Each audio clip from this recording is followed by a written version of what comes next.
Weeds present a daily challenge for farmers. If not removed, fast-growing weeds can quickly overgrow large areas of a field.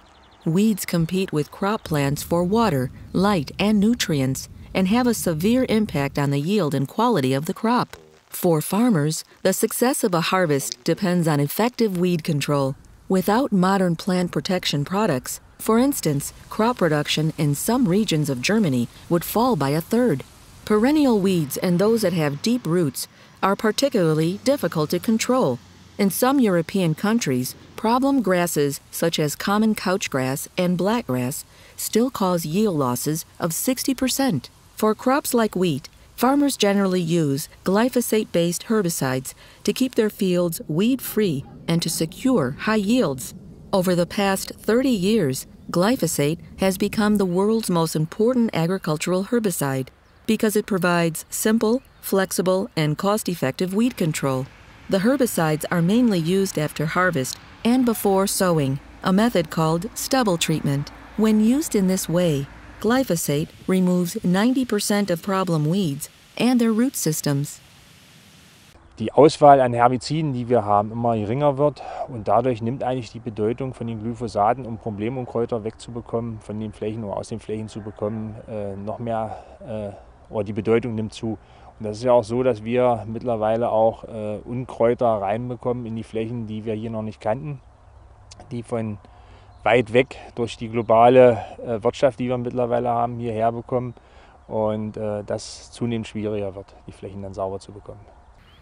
But it is not just weeds that the farmers have to control. Seeds from former crops also remain on stubble fields and start to shoot. In this field, for instance, the thick growth of volunteer rape must be removed before the farmer can cultivate another crop. Here, too, glyphosate-based herbicides are an important tool for creating a clean seedbed. Farmers are professionals who know precisely where, when, and how to apply glyphosate and in what quantities. They use special machines to apply the herbicides so as to remove volunteer crops and weeds completely before sowing the next crop. However, plant protection products are also an expensive resource. This is why farmers take great care to use them only when weed growth becomes a critical threat to the harvest. By chemically controlling a broad spectrum of weeds and their entire root systems, glyphosate has reduced the need for plowing the soil as a mechanical way of controlling weeds.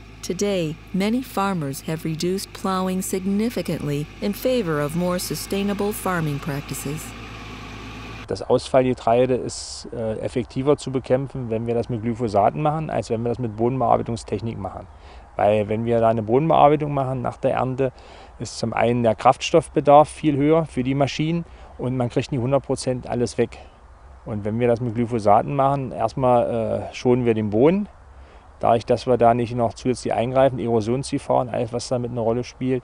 Und wir haben eben die Problemunkräuter haben wir eben damit wegbekommen. These are important benefits of using glyphosate-based herbicides. Plowing disrupts the topsoil, and bare soil is exposed to the erosive action of water and wind. A large proportion of Europe's cultivated land is prone to soil erosion. On average, 6 tons of soil are lost per hectare every year. Without plowing, soil erosion can be reduced by more than 90%. Regular deep plowing also releases carbon from the ground into the atmosphere as carbon dioxide, a greenhouse gas.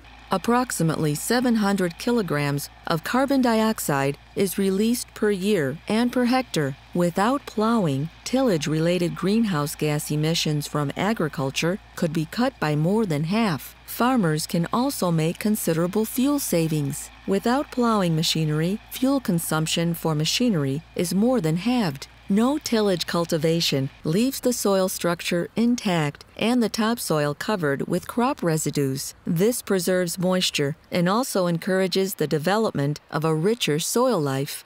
Leaving the soil undisturbed protects soil organisms and increases the levels of organic matter in the long run.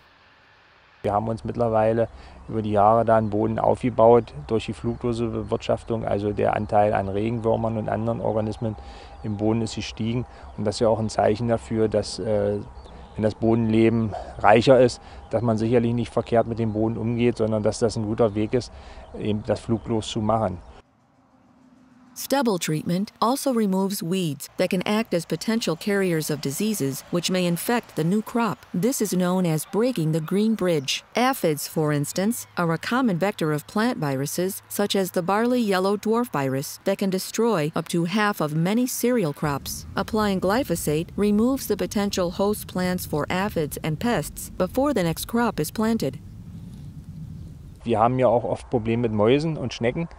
Und wenn man da die grüne Brücke, das heißt, bis man zur neuen Aussaat kommt, dass man da eben 2-3 Wochen ein braunes Feld hat oder ein schwarzes Feld hat, ist das auch wichtig, um eben diese Schädlinge zu unterdrücken. Und da haben wir auch ganz gute Erfahrungen damit gemacht.